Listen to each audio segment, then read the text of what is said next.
All right, today we are going over lesson 19 on something called applied optimization. Applied optimization is concerning max and maximum or minimum points, but in word problem applications.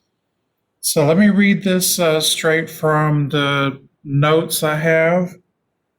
What are the dimensions? Oops, sorry. What are the dimensions of a rectangle with a fixed perimeter having maximum area? What are the dimensions for the least expensive, which means minimum, cylindrical can of a given volume? How many items should be produced for the most profitable, which means maximum point, production run? Each of these questions asks for the best or optimal value of a given function. In this lesson, we will use derivatives to solve a variety of optimization problems in math, physics, economics, and business. Excuse me. I'm not going over every single problem on my notes, but I'll go over a good majority of them. First question, find the smallest perimeter and the dimensions for a rectangle with an area of 121 square inches. Since we're talking about perimeter and area, we need two formulas. So the first formula is area equal to length times width, or x times y. And the second formula we'll need is for perimeter for a rectangle. And that is 2 times the length plus 2 times the width. Now, along the way, we will take the derivative and also find our critical value like we did with max and min problems or extremer problems. Excuse me. But first, we must get all of our letters to be the same. Now, we're given the area is 121 square inches. Now, it doesn't matter whether you get x or y by itself, you'll get the same dimensions at the end. I want to get x by itself, so I'll divide both sides by y. So we have 121 over y equal to x. Now, what we do with this fraction is plug it in to our perimeter formula. So in place of x up here in our perimeter formula, we'll plug in our fraction. So we have p equal to 2 times 121 over y plus 2y. And let's simplify. We haven't taken the derivative yet. This is 242 over y plus 2y. Before we take the first derivative, rewrite 242 over y with a negative exponent. That way it's easier to take the derivative. So that can be rewritten as 242y to the negative 1 power plus 2y.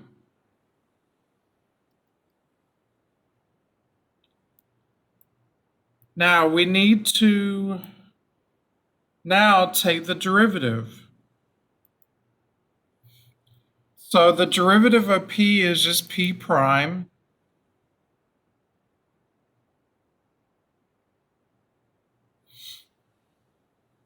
The derivative of the first term, we just use the power rule and move the -1 to the front and multiply it by 242. So that will become -242y. And remember, you're subtracting 1 from the original exponent. So that will become -242y to the -2 power. And the derivative of 2y is just 2.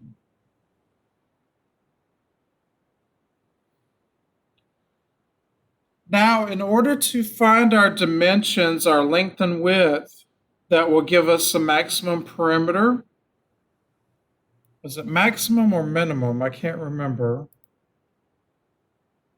Smallest perimeter, excuse me. So we need to, first of all, find our critical value or values. And we do that by setting our first derivative equal to 0. So we have 0 equal to -242 over y squared. I just changed it back to a positive exponent, plus 2.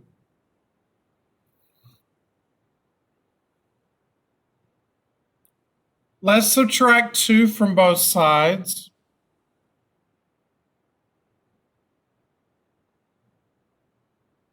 -2 equal to -242 all over y squared.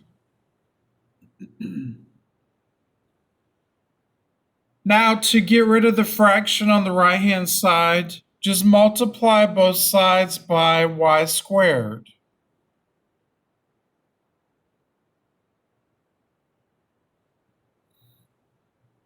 That will become now -2y squared equal to -242.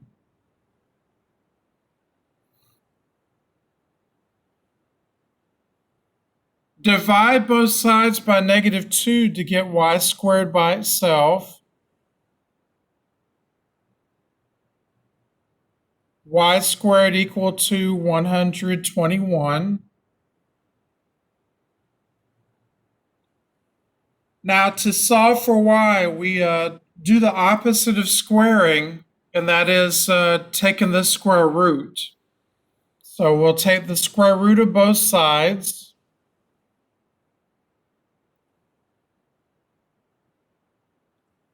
Now, y'all know we will get two answers, a positive and -11. Of course, you reject the -11 because sides can't be negative. So our only answer there is 11.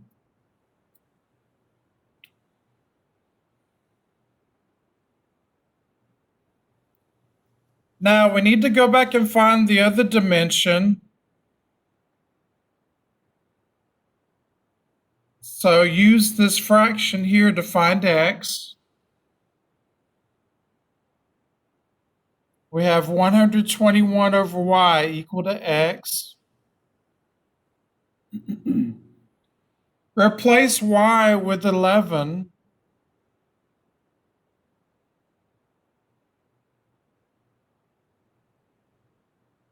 So the other side of our rectangle is also 11 inches.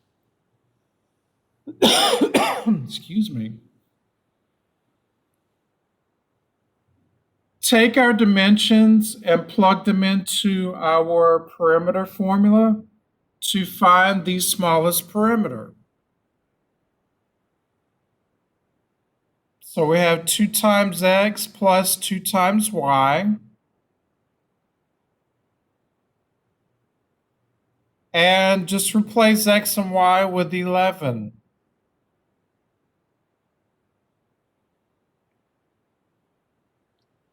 Now, when you do the arithmetic in order of operations, the perimeter is exactly 44 inches.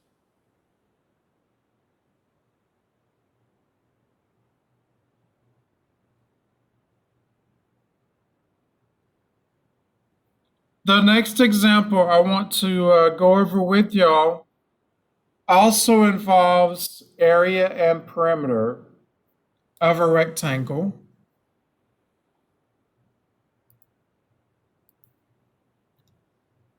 So tell you what, let me screenshot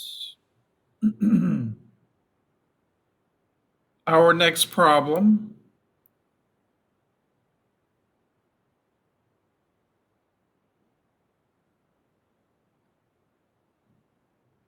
And we'll work it out.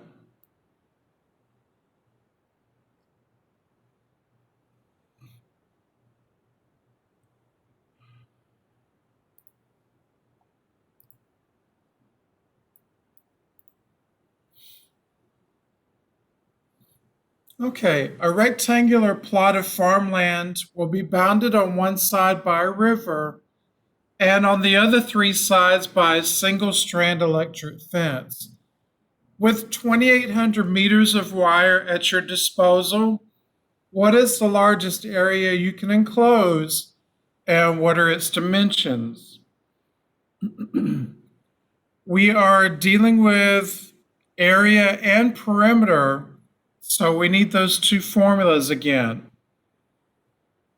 So area is still length times width. Now, before we write down our formulas, let's draw a picture. So we have our river down here, and we got our plot of farmland. Excuse me, I'm sorry. And let's let x equal to the width.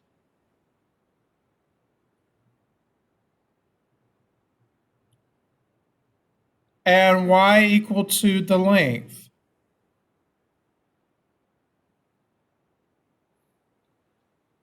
Now the area formula is the same, just length times width, or x times y.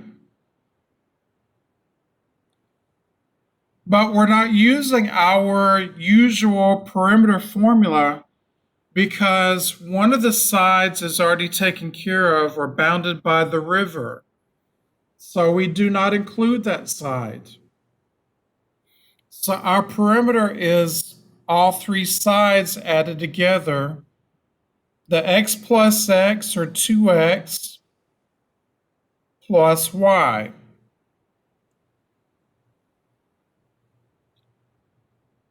Let's plug in our given information.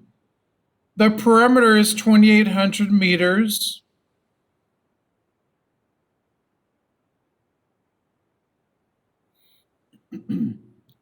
In order to take the first derivative, we need our letters to be the same in terms of one variable. So going back to my perimeter formula, let's get y by itself by subtracting 2x from both sides.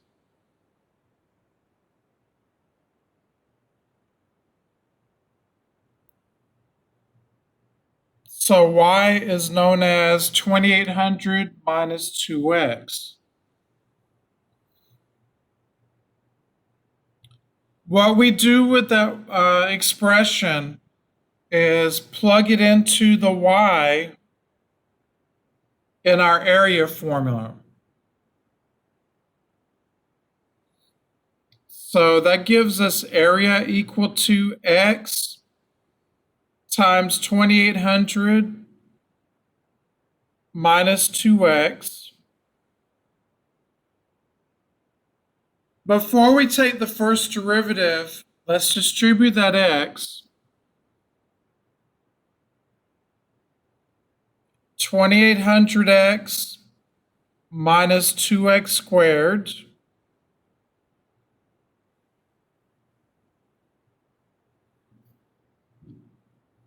Now our letters are in the same letter. They're all in terms of x. So let's take the first derivative. So we have A prime equal to 2800 minus 4x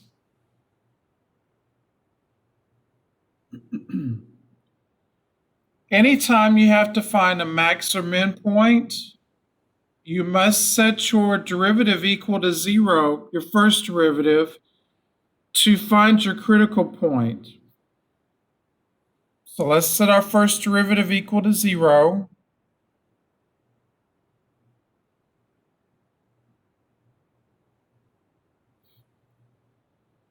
Now, when we solve for x,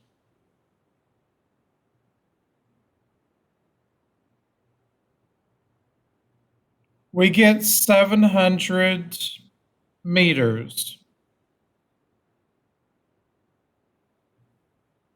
700 meters is our width.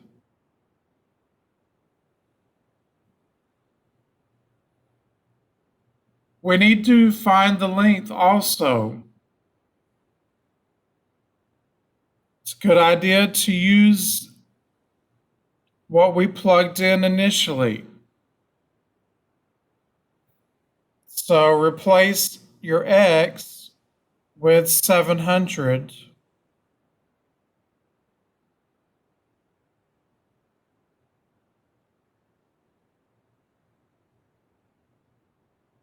And when we do the multiplication, we get 1,400 meters for the length.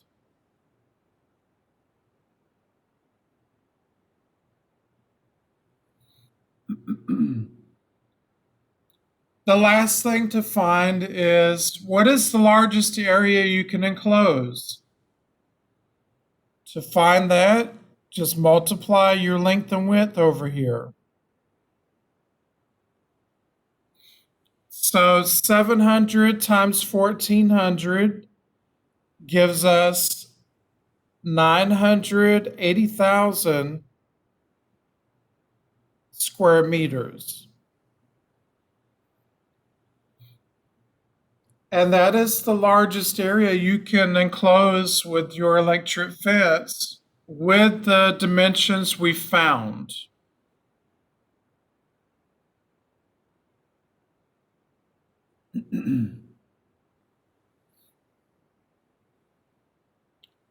Let's look at an example involving a trigonometry.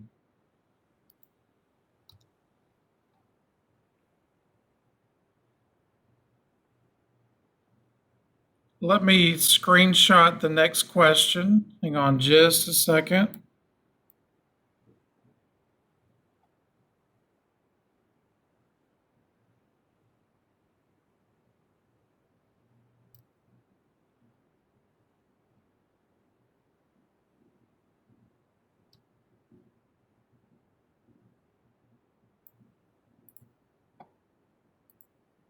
Okay, sorry for the delay.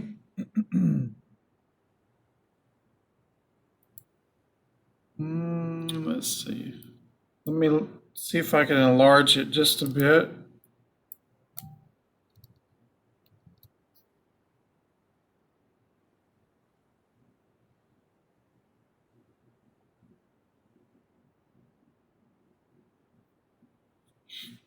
Okay, part of it is cut off, but we got the majority of the information down. Two sides of a triangle are 6 and 11 units respectively. Find the size of the angle theta in radians formed by the sides that maximize the area of the triangle. To solve this problem, I had to, first of all, look up the appropriate formula. And this formula we don't use that often. It is A equal to 1/2 A times B times sine theta, where A and B represent the given sides. So let's plug in our given sides first. A is 6 and B is 11.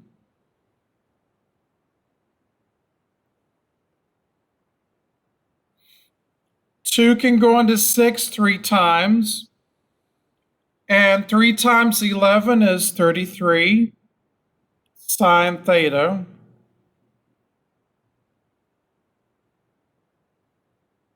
What we do next is take the derivative. So when we take the first derivative, we have a prime. Excuse me. The derivative of sine theta is cosine theta.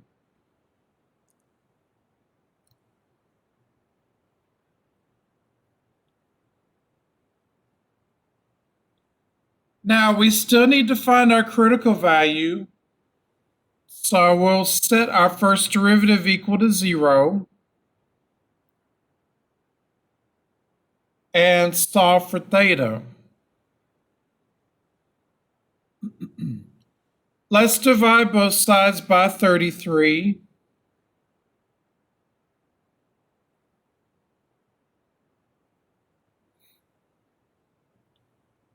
So we have 0 equal to cosine theta. Now on your unit circle, cosine is the x value.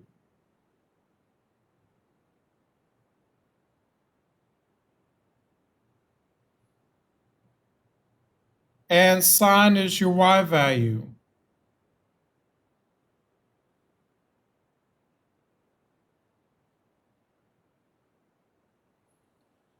Now, where cosine theta is 0 on your unit circle is at 90 degrees or pi over 2, and also at 270 degrees or 3 pi over 2.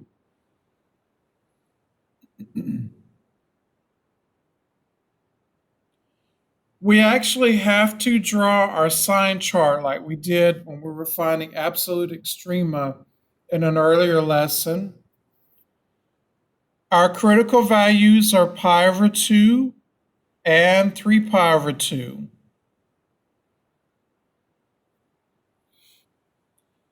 Now, if you plug in something less than pi over 2, anything in this region here in the first quadrant, cosine is always positive.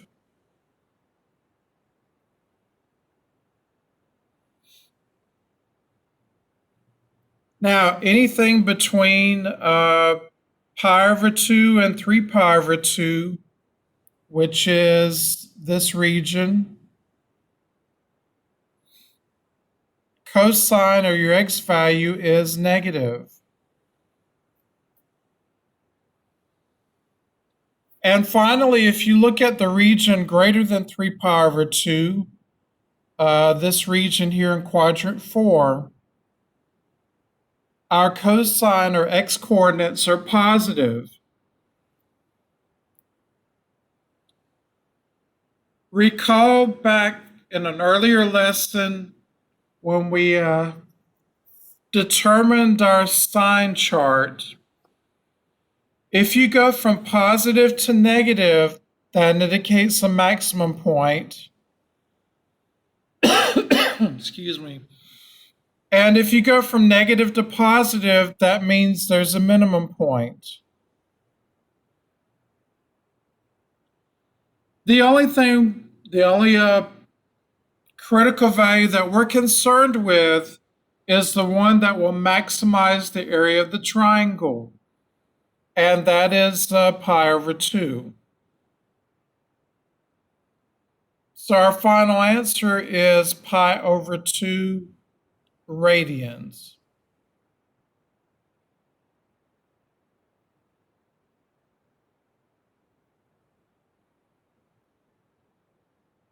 You may have to go online, search on Google to find the appropriate formula to use.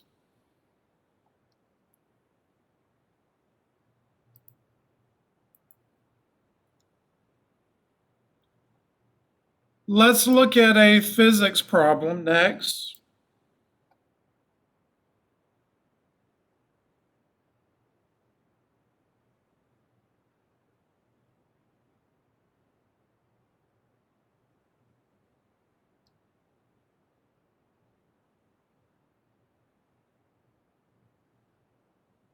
And hold on just a second, let me resize it.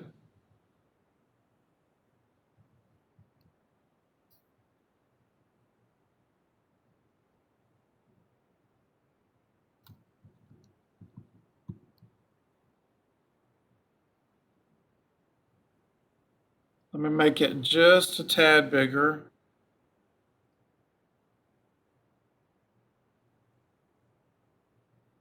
Okay, I think that's good enough. The height in feet of an object moving vertically is given by the S, as in Sally, function, where t is in seconds. Find the object's velocity at t equal 5, its maximum height and when it happens, and its velocity when s is equal to 0.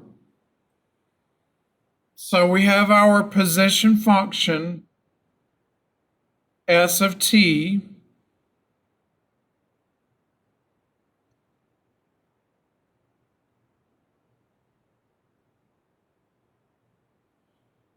the first thing we need to find is the object's velocity. To find the velocity, you just take the first derivative. So when we take the first derivative, we get negative 32t plus 112.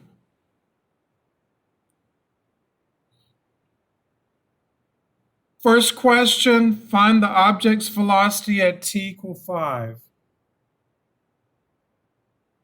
Everywhere you see a t in your velocity function, plug in 5.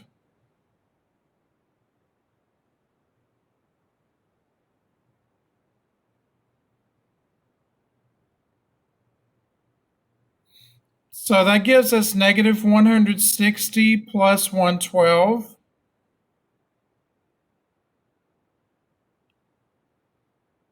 Final answer there is negative 48 feet per second. Remember that velocity can be negative, but if you're asked to find the speed, which I can't remember honestly, you would have to take the absolute value because speed must be positive. All right, the next question, find the maximum height and when it happens. So the maximum height happens when your velocity is 0. So we'll take our velocity function and set it equal to 0.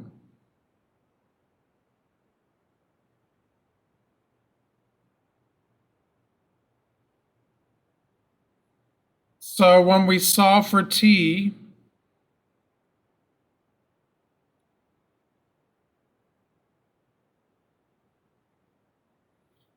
the maximum height will occur at exactly 3.5 seconds.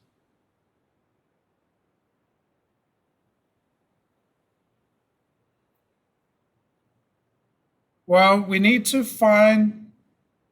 found the time when the maximum height will happen. Now we need to actually find this maximum height. So you go back to your original position function, and everywhere you see a t, plug in that 3.5.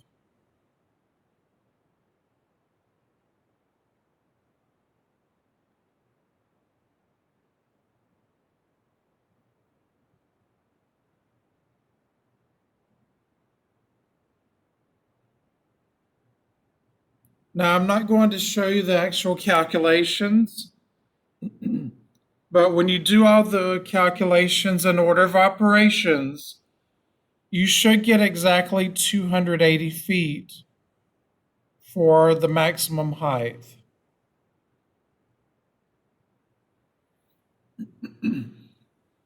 To sum up, velocity is negative 48 feet per second when the time is 5 seconds. The maximum height is 280 feet, and it happens at 3.5 seconds. The last thing we need to find is the velocity when the position, or in other words, s, is equal to 0.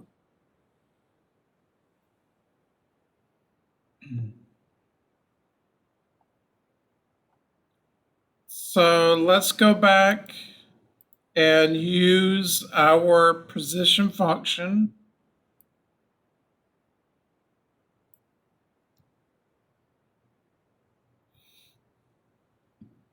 And in place of the left side, plug in 0.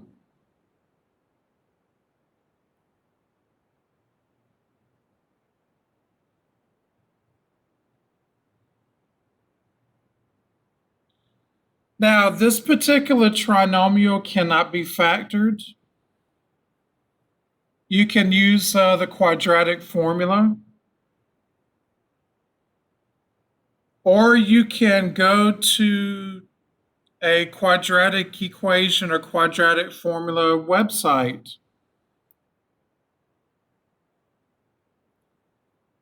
So let me look up a website we can use. Calculator Soup, like the soup you eat, SOUP, is a wonderful website to use.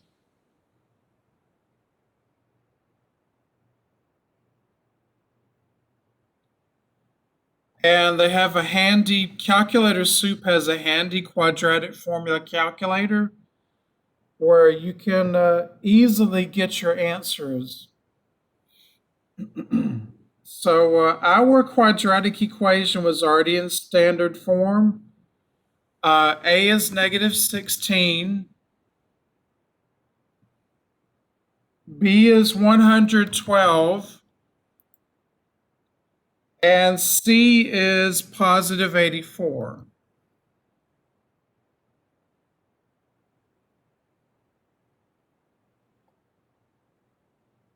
And it even shows you how to get the answers by hand, excuse me. Now, of course, we disregard the negative answer because of time cannot be negative. This is actually t that we're trying to find.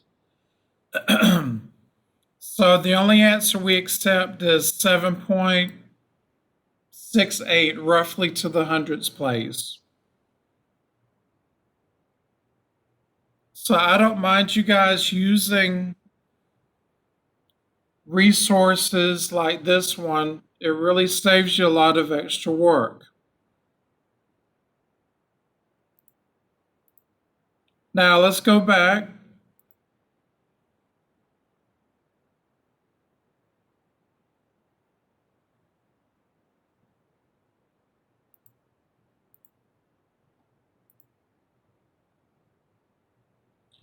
And we found the value for t was roughly 7.68 seconds.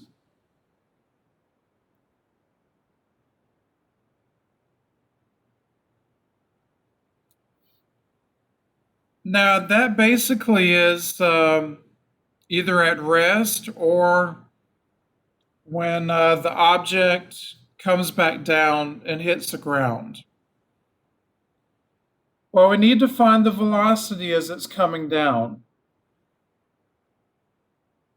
And I misspoke. This would actually be I said initial velocity or initial time, but I was wrong.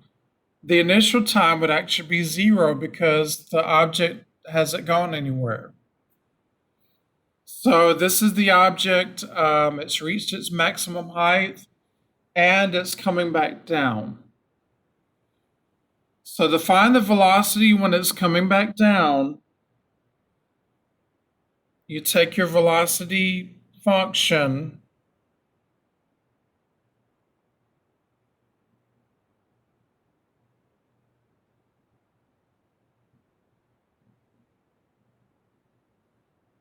and everywhere you see a t, plug in 7.68.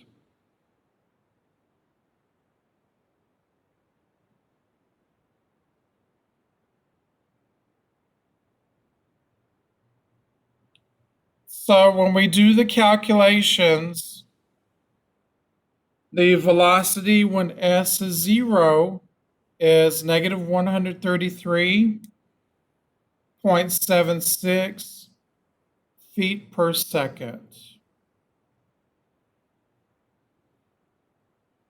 And again, physics allows you to have a negative velocity.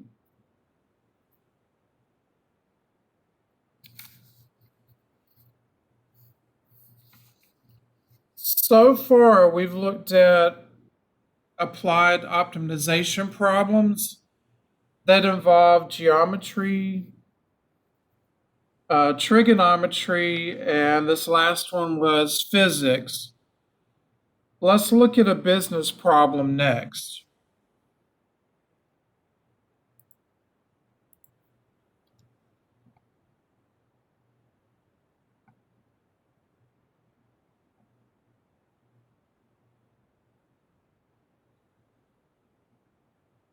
And just 1 second, I am copying and pasting the next word problem to our paint board. And let me make this bigger.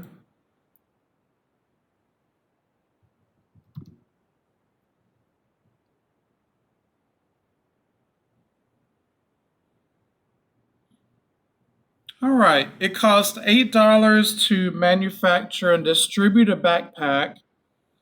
If the backpacks sell at X dollars, X is an X-ray, X dollars each, the number sold, N is in Nancy, is given by the N function, 3 over X minus 8 plus 4 times, in parentheses, 100 minus X. Find the selling price that will maximize profit.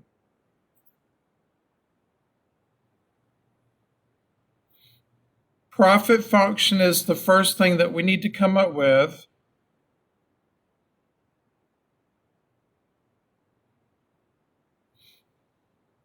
The number sold times the cost of each one.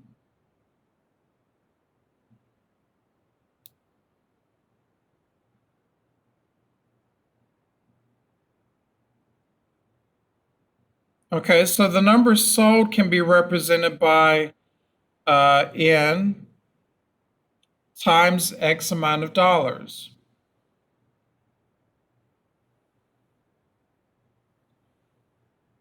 The cost would be $8 times each N.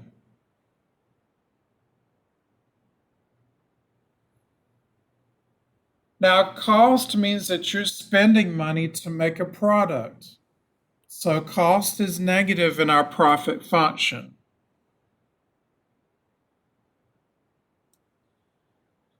Now, let's factor out the N from both terms. So when we factor out the N, we are left with X minus 8. Eventually, we want to take the first derivative and find our critical point. But to do that, our letters must be just one common letter. Well, we do know what n is. N is this function up here. So in our own profit function, we can replace n with what was given. So we have 3 over x minus 8 plus 4 times 100 minus x times the x minus 8 that we pulled out, or what was left over once we pulled out the n. Now, before we take the derivative, we need to distribute that x minus 8 times everything in the brackets. So we have 3 over x minus 8 times x minus 8 plus 4 times 100 minus x times x minus 8.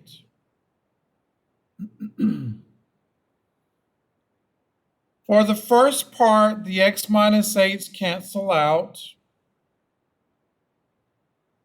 Excuse me. And that leaves us with 3.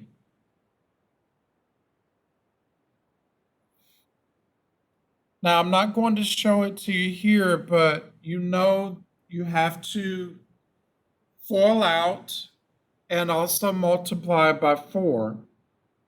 So when you do all of those operations, you should end up with 400x minus 3200 minus 4x squared plus 32x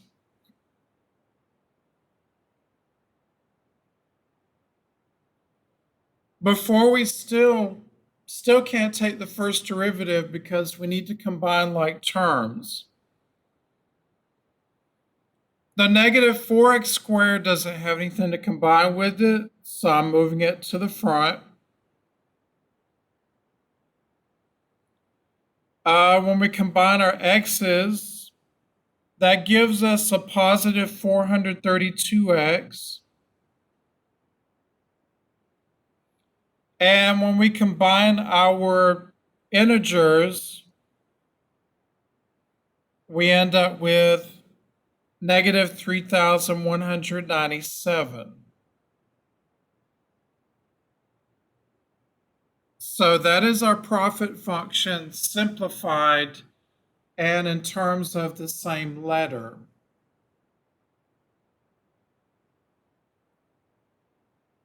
Now that we have everything, our function in the same letter, take the first derivative of it. So the first derivative will give us negative 8x, just using the power rule, plus 432. And the derivative of negative 3,197 is 0.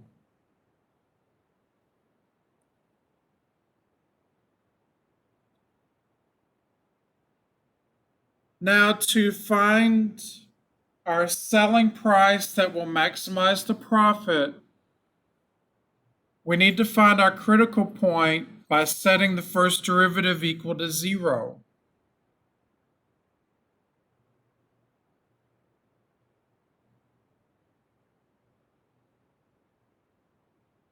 So when we solve for x by dividing both sides by 8,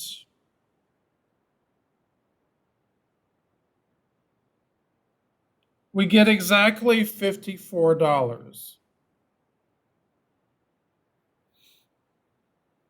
That is the price that you would have to sell the backpack in order to maximize your profit.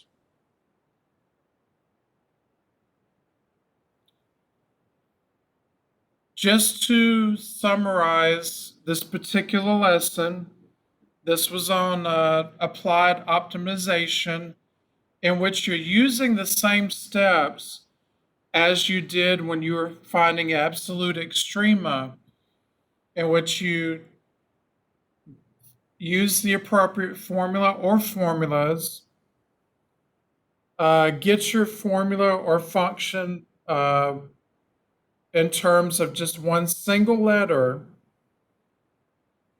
Then you still have to find the critical value, but first you must take the first derivative of your functional formula.